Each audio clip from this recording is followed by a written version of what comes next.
Praise the lord. దేవునికి స్తోత్రం. క్రీస్తునందు ప్రియ సహోదరి సహోదరులారా, మన ప్రభువును రక్షకుడునైన యేసుక్రీస్తు నామములో మీకు వందనములు తెలియజేయుచున్నాము. ఈ ఉదయకాలపు సమయమందు ప్రభు మిమ్మును అత్యధికముగా దీవించి ఆశీర్వదించి నడిపించి బలపరచునుగాక. ఈ దినము యొక్క వాగ్దానము, నా విశ్వాస్యతయు నా కృపయు అతనికి తోడయుండును. కీర్తనల గ్రంథము 89వ అధ్యాయము 24వ చరణం. క్రీస్తునందు ప్రియ సహోదరి సహోదరులారా, దేవుడు చెలవిచుచున్నాడు, నా విశ్వాస్యతయు నా కృపయు అతనికి తోడయుండును. దావీదు మహారాజును గురించి చెప్పబడుచున్న మాట, అదే టైంలో దేవుని బిడ్డలమని పిలువబడుచున్నటువంటి మనకు కూడా ఈ వాగ్దానము వర్తిస్తున్నది. నా విశ్వాస్యత నా కృపయు.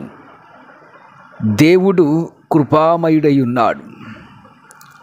ఆయన విశ్వాసమునకు కర్తై ఉన్నాడు.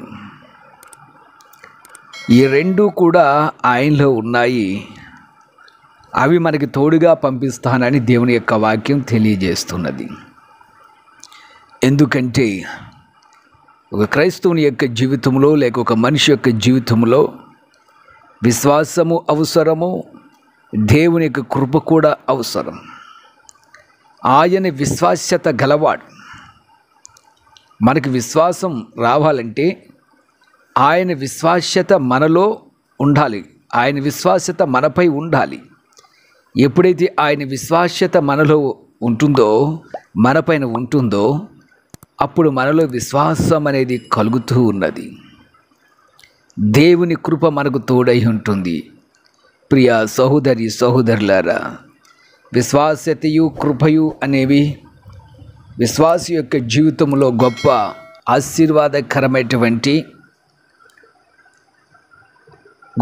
ఆశీర్వాదకరమైనటువంటి ఆయుధాలుగా లేక గొప్ప కార్యములు చేసేటువంటి వరములుగా ఉన్నాయి. ప్రియ సహోదరి సహోదరుడా, నీ జీవితంలో విశ్వాస్యతయు దేవునికి కృపయు కోసం ప్రార్థన చేయండి. దేవుడు చలవిస్తున్నాడు, నీకు ధనమిస్తాను, ఆస్తిస్తాను, కోట్ల విలువైనటువంటి దాన్ని నేను ఇస్తానని ఆయన చెప్పటల్లా.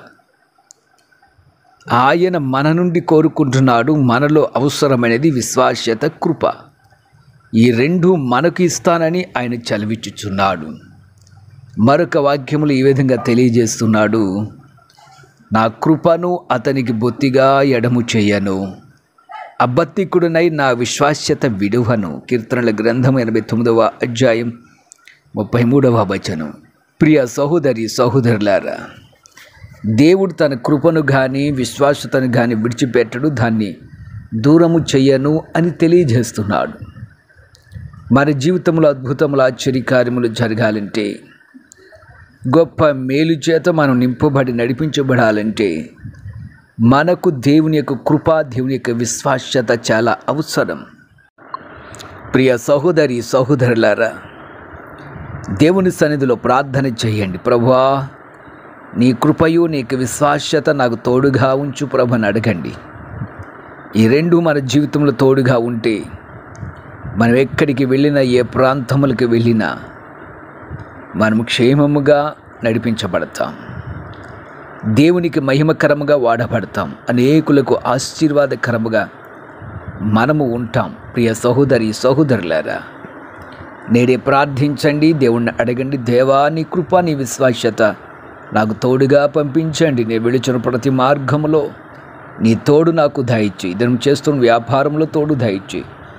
ఇదను వెళుచున్న జాబులో మీరు తోడుగా ఉండండి. మీ సహాయం మాకు దయచేయండి అని ప్రభు సన్నిధిలో ప్రార్థన చేయండి. తప్పక దేవుడు మీ జీవితంలో గొప్ప కార్యములు చేస్తాడు. అట్టి ధన్యత దేవుడు మీకు అనుగ్రహించునుగాక. ఆమేన్. ప్రార్థన చేద్దాం.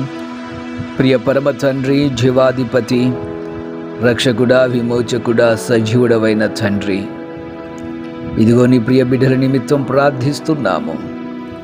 నీ బిడ్డల జీవితములో విశ్వాస్యతను, కృపను మీరు చూపించండి.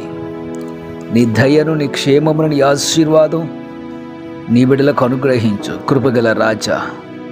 ఓ నీ కృపతో నీ బిడ్డలు నడిపించి నీ దినము యొక్క దీవెనయు ఆశీర్వాదములు నిండుగా మెండుగా ఉంచి బలపరుస్తామని యేసు నామమున ప్రార్థించుచున్నాము తండ్రి. Amen, amen, amen.